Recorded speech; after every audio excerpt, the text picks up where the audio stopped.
Morning chemistry students. Today we're going to be talking about gas laws. Let's start at the beginning, shall we? There we go. And you've already done some gas law lab activities, or at least seen them in a video, and you've also seen a couple other videos that discuss the gas laws. So hopefully this is review, but today we're going to talk about exactly how to do the math type problems that you'll need to know how to do for gases. The first thing you should know is that there are lots of ways we can measure pressure.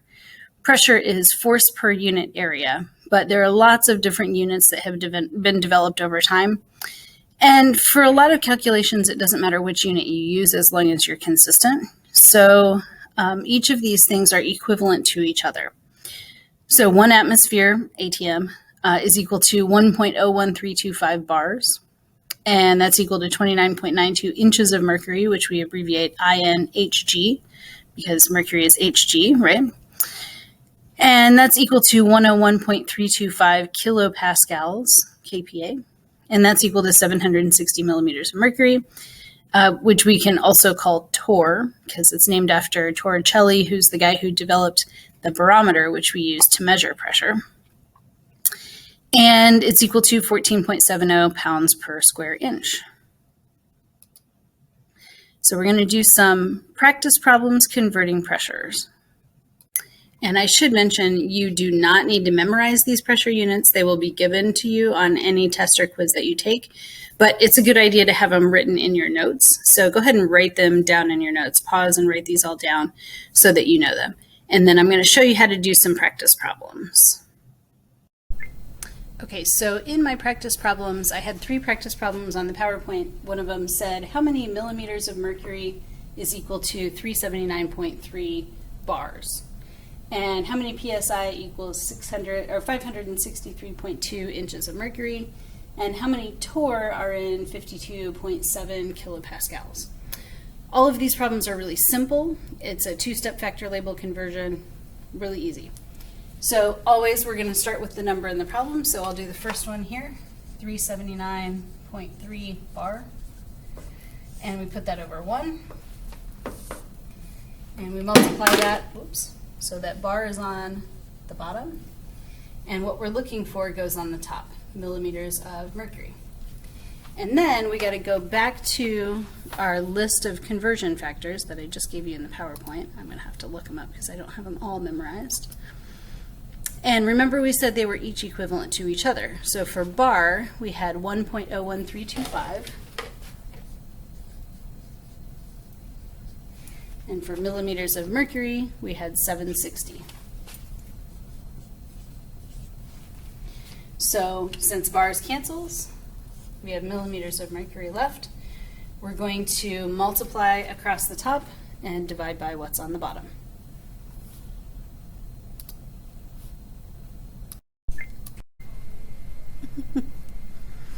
Okay, so I went ahead and set up the second one for you, 563.2 inches of mercury over 1. Down here we're going to have 29.92 inches of mercury and 14.7 psi. And inches cancels, we have psi left, which is what we want. So this times this divided by this, and you should get 276.706 psi. If you wanted to round it for sig figs, you'd go for 4 sig figs here, so 276.7. All right, go ahead and try the third one on your own, and we'll see how you do. Okay, I hope you tried that last practice problem there. How many torr are in 52.7 kPa? If you haven't tried it yet, go ahead and pause and give it a shot and see how you do. And here's what I got. I got my answer here on the back, 52.7 kPa over 1, multiplied by a fraction with 101.325 kPa on the bottom and 760 torr on the top. And we get 395.282 torr, which if we wanted to round for sig figs would just be 395 torr. So hopefully you did okay on that one.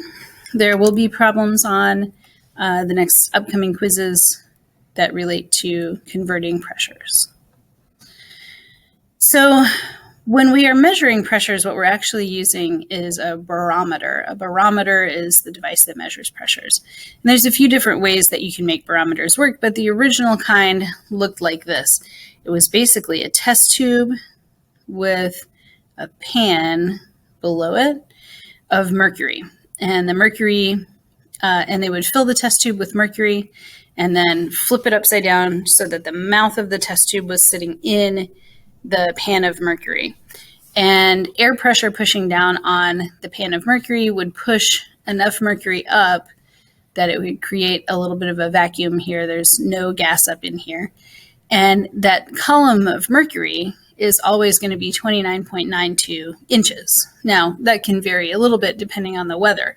You know, if you watch the Weather Channel, you'll hear them talk about high pressure zones and low pressure zones. And air pressure can change a fairly significant amount. So 29.92 is the average air pressure at sea level. Of course, here in Indiana, we're a little bit above sea level, about 700 feet or something like that. So, next thing we're going to talk about is each of the laws. And you've seen these laws before, but you definitely need to write them down in your notes. So for each one, you're going to want to pause, write down the name of the law, the formula for the law, and then the proportionality for the law. So here we go. Boyle's law is the one that relates pressure to volume, and the equation is P1V1 equals P2V2. In these equations, we're always talking about a gas undergoing changing conditions, and when conditions change, we use ones and twos to represent the first one or the initial situation, and then the twos would be the second one or the final situation.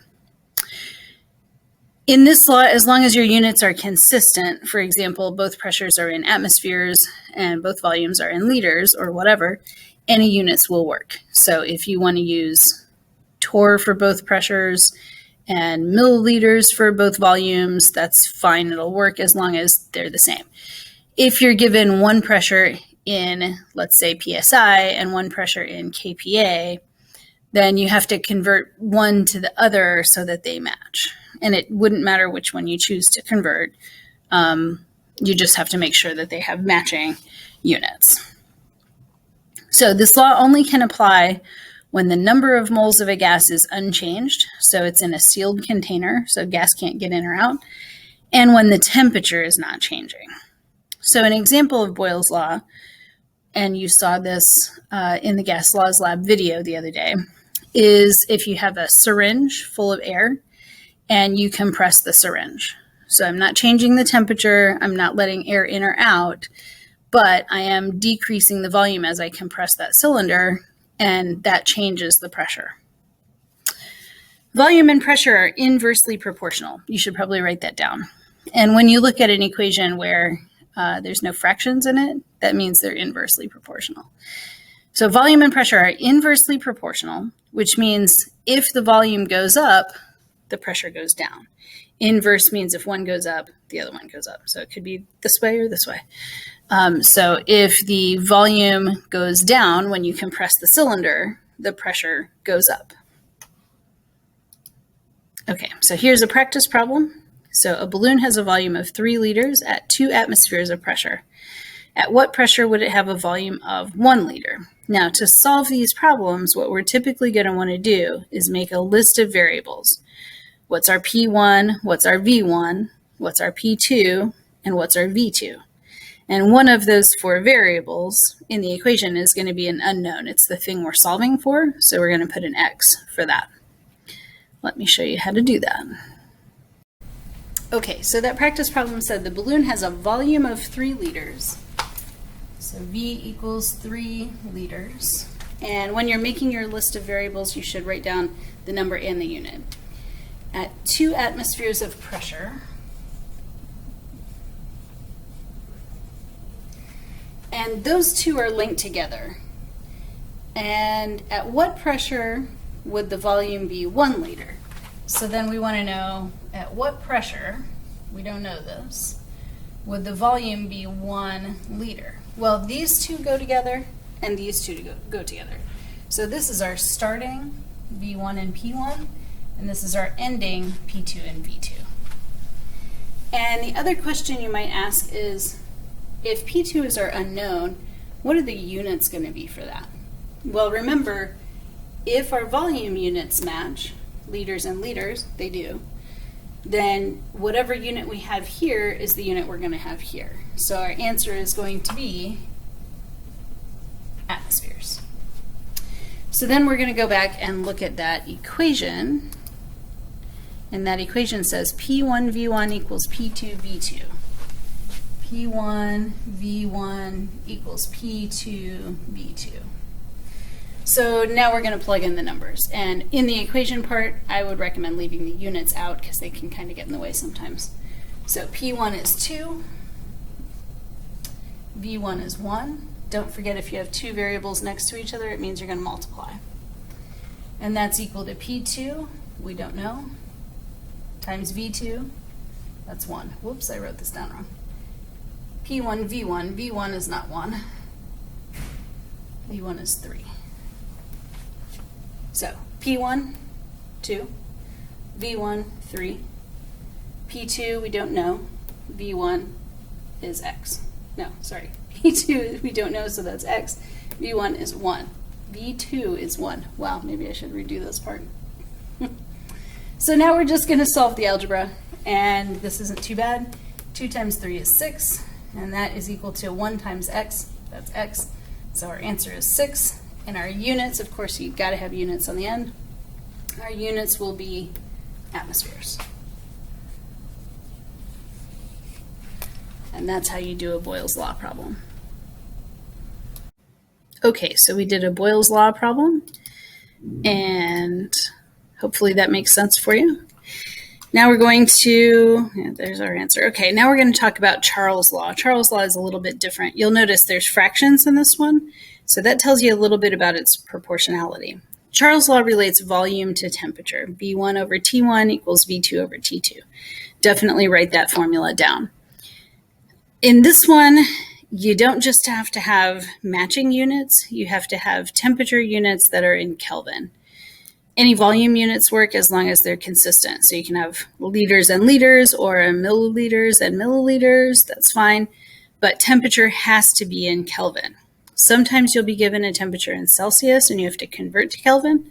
And to do that, you add 273. Take the Celsius temperature plus 273, and that'll give you the Kelvin temperature. This law can only apply when the number of moles is unchanged, so it's in a sealed container, and the pressure is unchanged. So in this case, we have a container that can change its shape. It can expand in order to accommodate changes in temperature. So this would be like a balloon that's heating up. And so you should have seen that if you heat a balloon up, it gets bigger, or a marshmallow or something like that. Volume and temperature are directly proportional. So that means if the temperature goes up, the volume will go up if it can. If the temperature goes down, the volume will go down. So maybe you put a balloon in the freezer and notice that the volume went down. So our practice problem says, what is the volume of a gas when the sample is heated from 300 Kelvin to 350 Kelvin, and the initial volume was 2 liters? So let's set this one on the board. And the nice thing is we're in Kelvin, so we don't have to convert. And the initial volume is given in liters. So as long as we want our final volume in liters, then we don't have to convert anything before we start. Okay, so Charles' Law is named after Jacques Charles, who was a French hot air balloonist. So he spent quite a bit of time looking at how if you increase the temperature of a gas, the gas will expand. So we have our problem here. It says the sample is heated from 300 Kelvin to 350 Kelvin. 300 Kelvin to 350 Kelvin. Now, which one is T1 and which one is T2? Well, you have to picture the situation. You had it at 300 Kelvin, you heated it up to 350. So the first one is the initial one. That's going to be the one with the subscript 1. So T1 is going to be 300. We went from that to this, so that's T2. And the initial volume, it says, that means V1, was 2 liters. And we want to know what's V2. And we don't know what it is. We're going to put an X in the equation. but the unit we do know is going to be in liters. So to set this up, we're going to take V1 and put it over T1, and that's going to be equal to V2 over T2. Now, solving this one's a little bit trickier than the Boyle's Law one. You definitely learned this in algebra, but for some of you it might have been a couple years since you've done an algebra problem like this, so I'm going to show you how to do it. There's more than one way. If you're comfortable with one way and you always get the same answers as me, then you can do it your way, and however you set it up is okay. But what most math teachers are going to teach is called cross multiplication. In cross multiplication, you multiply these two, you multiply these two, and you set them equal to each other. So we're going to take 2 times 350 and say that's equal to 300 times x. And so 2 times 350 is 700, and that's equal to 300 times x. Now, here's the part that, believe it or not, a lot of kids screw up. So if you have something times x equals something else, you're going to divide both sides by the thing that's next to the x. So sometimes kids will not know which one to divide by and think that it doesn't matter which one you divide by, but it definitely makes a difference. So you're going to divide by the thing that's with the x because you want to get it to go away from the x to get the x by itself. And of course, if something is on the top and bottom, it can cancel, and now we have x equals 700 over 300. Now, sometimes in a math class, they'll let you keep fractions, but in science class, you can't do that. So you're going to have to do, on your calculator, 700 divided by 300, and you should get 2.3 repeating. Of course, we also don't do repeating numbers, but that's okay. 2.3 liters is our answer here. And actually, because this number only has 1 sig fig and this number only has 1 sig fig, maybe we really should call it 2 liters. But probably we should have started with more sig figs. That's okay. Again, sig figs don't really matter this semester. The next law we're going to talk about is Avogadro's law. And it says V1 over N1 equals V2 over N2. And this is the most obvious law possible. It basically says that as you increase the number of particles, the number of moles of particles in a container, if the volume can change, the volume will increase. So as you blow more air into a balloon, the balloon gets bigger. Not surprising here. Again, this law only applies when temperature is unchanged and pressure is unchanged, and any units are fine as long as they're consistent. And volume and number of moles are directly proportional. So again, as you put more air in, volume goes up, directly proportional. And so here's a practice problem. How many moles of gas are in a balloon that went from 2 liters to 6 liters if the initial sample contained 5 moles of gas? So we're going to set up that practice problem in a minute, but I thought I'd go ahead and go on to the next law. And that is, well, there's our answer. The last law then is Gay-Lussac's law. And this one is relating pressure and temperature. So it's P1 over T1 equals P2 over T2. Again, you should write these laws down, the formulas. It only applies when number of moles does not change and volume does not change. So this would be like heating up a sealed container, which you shouldn't do because, as you might know, if you heat up a sealed container, there's a good chance it could explode. And in this one, again, temperature and pressure are directly proportional. As you increase the temperature, the pressure goes up.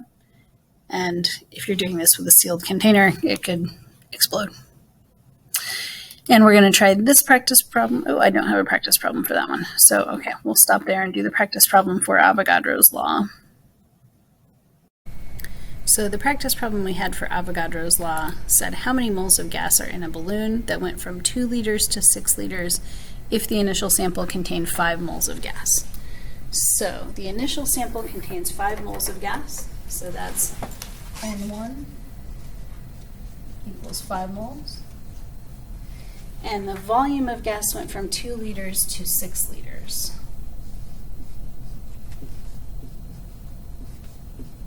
And it went from this to that, so this is V1 and V2. And N2 is what we're looking for, so we'll put an X. But we know that the units will remain consistent, so if we have liters and liters for our volume, our units will be moles and moles. So using this equation, V1 over N1 equals V2 over N2. And again, to solve this, we're going to use algebra and cross multiply. So we multiply these two and set them equal to whatever this is equal to when we multiply. So we have 2x equals 5 times 6 is 30. Divide both sides by 2, because 2 is the number next to the x. And we get 15, and our unit is moles.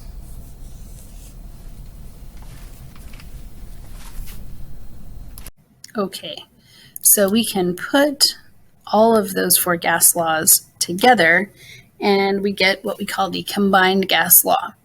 So if multiple variables change at the same time, you get this new super equation that's composed of all the other equations. And you should definitely write this one down. It is P1V1 over N1T1 equals P2V2 over N2T2.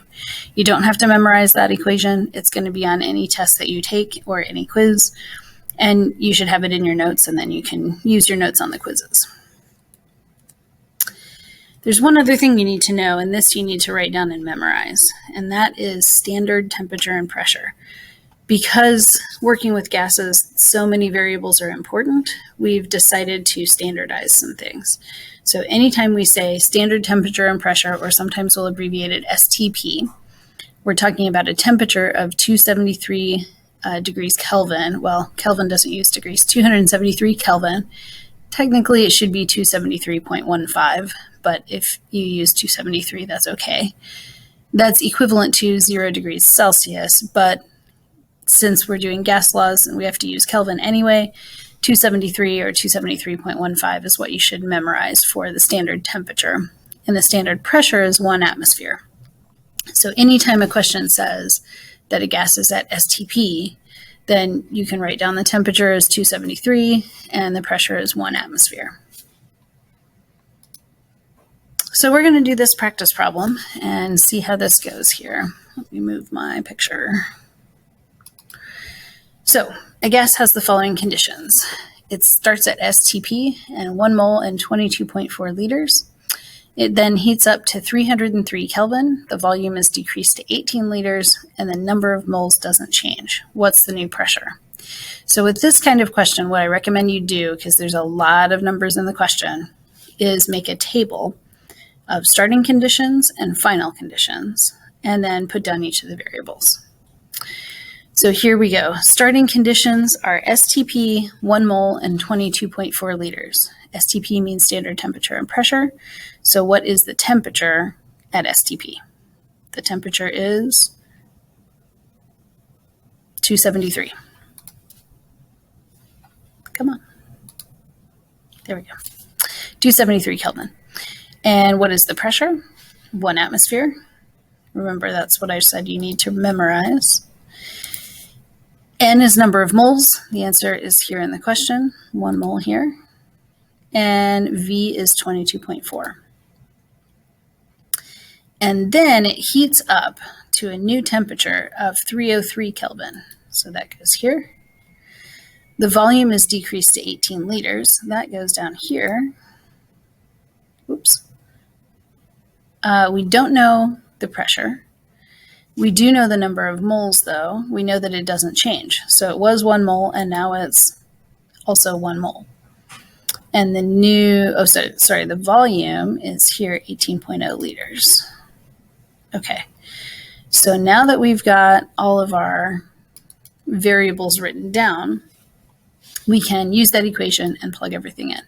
So what's that equation again? Here it is. P1V1 over N1T1 equals P2V2 over N2T2. So we're going to say P1 is 1, V1 is 22.4, N1 is 1, and T1 is 273. And that is equal to P1, which we don't know. V1 is 18. N1 is 1 again. And T1 is 303. So now that we have this set up, we can cross multiply. And again, there's more than one way to do this. Some people will want to reduce this fraction and simplify all of both sides, and you're welcome to do it either way as long as you show all your work. So if you did cross multiplication, you would take everything along the top of one fraction and multiply by everything on the bottom of one fraction and set that equal to the bottom of the first fraction times the top of the other fraction, and it looks something like this. And then you can simplify, and it looks like this. So 1 times 22.4 times 1 times 303 is 6,787.2. 18 times 1 times 273 is 4914. And we've got our x in there. And of course, we need to divide. Okay, so we were here. There we go. So we need to divide both sides by 4914 to get the x by itself. Let me get this guy out of the way. And so it cancels here. And so 6787.2 divided by 4914 equals 13.8. So 13.8 is our answer. If we come back to our list of variables over here, which you are required to show a list of variables on every problem, we come over here and it says we don't know how many the answer is, but it's going to be in atmospheres because it's got to match this pressure unit. So we know that it's atmospheres. All right. So you have some practice problems to do on Schoology related to these gas laws. If you have any questions, I'll be in the WebEx meeting and you're welcome to join me and ask questions, and we'll get you straightened out.